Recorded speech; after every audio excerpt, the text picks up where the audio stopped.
Okay, it's time to do Job chapter 31. I made a covenant with mine eyes. Why then should I think upon a maid? The implication here is that Job believes he has kept himself pure and does not understand the judgment he is under. For what portion of God is there from above, and what inheritance of the Almighty from on high? I was a little confused about what the questions were here, so I consulted the Barnes notes on the Bible. And it says, what portion should I then have from God who reigns above? Job asks with emphasis what portion or reward he should expect from God who reigns on high, if he had not made such a covenant with his eyes, and if he had given the reins to loose and wanton thoughts. This question he himself answers in the following verse and says that he could have expected only destruction from the Almighty. This is going to take us to verse 23. I'll read through. Is not destruction to the wicked, and a strange punishment to the workers of iniquity? Doth not he see my ways and count all my steps? If I have walked with vanity, or if my foot hath hasted to deceit, let me be weighed in an even balance, that God may know mine integrity. If my step hath turned out of the way, and mine heart walked after mine eyes, and if any blot hath cleaved to mine hands, then let me sow, and let another eat, yea, let my offspring be rooted out. If mine heart have been deceived by a woman, or if I have laid wait at my neighbor's door, then let my wife grind unto another, and let others bow down upon her. This grind wording refers to like working at a millstone or making producing a product from wheat or whatever that is gathered. So it's like the woman would be like another indentured servant. For this is an heinous crime, yea, and it is an iniquity to be punished by the judges. For it is a fire that consumeth a destruction, and would root out all mine increase.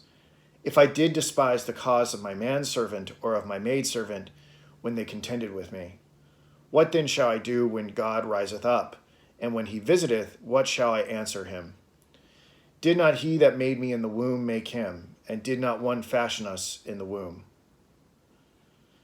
If I have withheld the poor from their desire, or have caused the eyes of the widow to fail, or have eaten my morsel myself alone, and the fatherless hath not eaten thereof. For from my youth he was brought up with me, as with a father, and I have guided her from my mother's womb. If I have seen any perish for want of clothing, or any poor without covering, if his loins have not blessed me, and if he were not warmed with the fleece of my sheep, if I have lifted up my hand against the fatherless, when I saw my help in the gate, then let mine arm fall from my shoulder blade, and mine arm be broken from the bone. For destruction from God was a terror to me, and by reason of his highness I could not endure. Generally, I think this makes sense. I just wanted a little clarification here, so I consulted the pulpit commentary. For the destruction from God was a terror to me. I could not, i.e., have acted in the way charged against me by Eliphaz, since I was always God-fearing and should have been deterred, if by anything else, at any rate, by dread of the divine vengeance. And by reason of his highness I could not endure. God's majesty and excellency are such that I could not have had the face to resist them, if had begun such a course of life as Eliphaz laid to my charge. I could not have persisted in it. Verse 24, if I have made gold my hope, or have said to the fine gold, thou art my confidence. If I rejoice because my wealth was great, and because mine hand had gotten much. If I beheld the sun when it shined on the moon walking in brightness, and my heart hath been secretly enticed, or my mouth hath kissed my hand. Verse 28, this also were an iniquity to be punished by the judge, for I should have denied the God that God, I'm sorry, let me say it again. Verse 28, this also were an iniquity to be punished by the judge, for I should have denied the God that is above. I thought this was really beautiful. If I have made gold my hope, or have said to the fine gold, thou art my confidence. If I rejoice because my wealth was great, and because mine hand had gotten much. If I beheld the sun when it shined, or the moon walking in brightness, and my heart hath been secretly enticed, or my mouth had kissed my hand. That's some of the most poetic lines, I think, so far in the book of Job. But I didn't want to think something negative associated with it, which there is, right? And the pulpit commentary, I think, sums this up well. It is rightly concluded from this expression that in the country and age of Job, the sort of idolatry which is here mentioned was practiced by some, and also that it was legally punishable. For I should have denied the God that is above. The worship of any other God besides the supreme God is practically atheism, since no man can serve two masters. Moreover, to set up two independent gods is to destroy the idea of God, which implies supremacy over every other being. So that makes a little bit of sense, right? I mean, that makes a lot of sense, right? If I have made gold my hope, or have said to find gold, thou art my confidence. That's most obviously idolatry. But this line in 26, if I beheld the sun when it shined, or the moon walking in brightness, this is sun and moon worship, which it didn't really seem obvious to me when I first read that. And my heart hath been secretly enticed, or my mouth hath kissed my hand. So I thought that was interesting. Verse 29, if I rejoice at the destruction of him that hated me, or lifted up myself when evil found him. So Matthew Poole's commentary says, I was so far from malice and revenging myself of mine enemy, which is the common and allowed practice of ungodly men, that I did not so much as desire or delight in his ruin when it was brought upon him by other hands. Compare Exodus 23:4, Proverbs 24:17, 18. When we may judge whether the great duty of loving and forgiving our enemies be a peculiar precept of Christianity, or whether it be a natural or moral duty and a part and an act of that charity which now is and ever was the duty of one man to another in all ages. So it seems like Job here, I think what I understand is being said is that Job has already kind of grasped the idea of forgiveness, and yet Job does not know Jesus Christ. So this raises a more interesting question about what is Jesus Christ doing in reality. If prior to Jesus Christ, and even in pagan religions, people are understanding the love thy neighbor and forgiveness concepts already, then this, I guess, downplays the ethical teaching of Christ. And so really, this dramatically emphasizes the salvific nature of the incarnation, and it's less about being a moral teacher. That's what I think Matthew Poole would say if I had dug deeper into it, but I think that's what he's getting at. 30, neither have I suffered my mouth to sin by wishing a curse to his soul.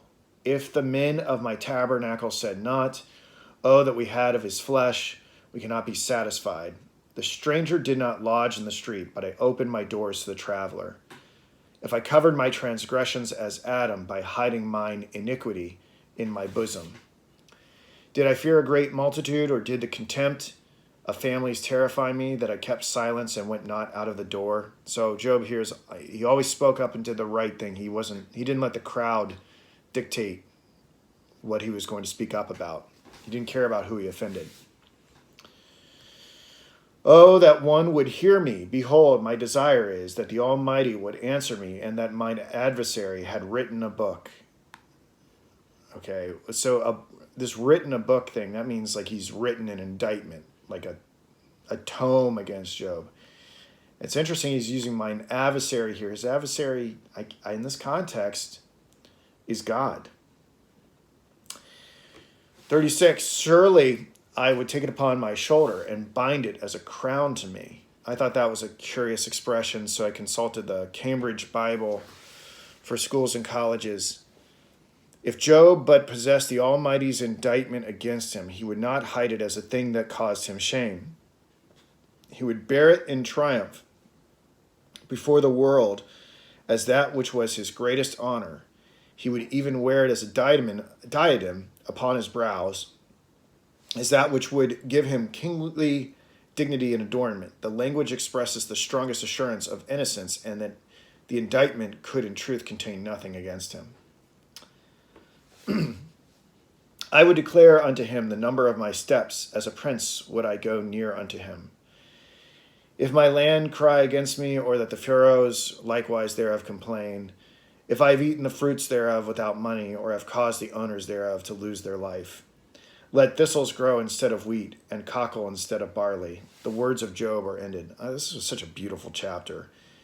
I did realize the last couple verses here in chapter 31 are controversial. And again, the Cambridge Bible for Schools and Colleges succinctly captures this. If Job but possessed the Almighty's indictment against him. Oh, sorry, that's from earlier. This is from the pulpit commentary. Verses 38 through 40 are the controversial ones. So from the pulpit commentary, it is generally supposed that these verses, with the exception of the last clause of verse 40, are misplaced. As a termination, they form an anticlimax and greatly weaken the peroration. Their proper place would seem to be between verses 32 and 33. Verse 38, if my land cry against me, i.e., if my land disclaim my ownership as having been acquired by wrong or robbery, if the furrows likewise thereof complain or weep, as having been torn from their rightful proprietors and seized by a stranger. The apodosis is in verse 40. So I don't know. At first, I understand why there is this controversy, because obviously it seemed to take a little bit of a left turn compared to what came prior to it. But the more times I read it over, it didn't seem as incongruent as I first thought. So I don't have really a strong opinion upon this. It works for me, but I just want to let you know that there is that controversy there. Okay.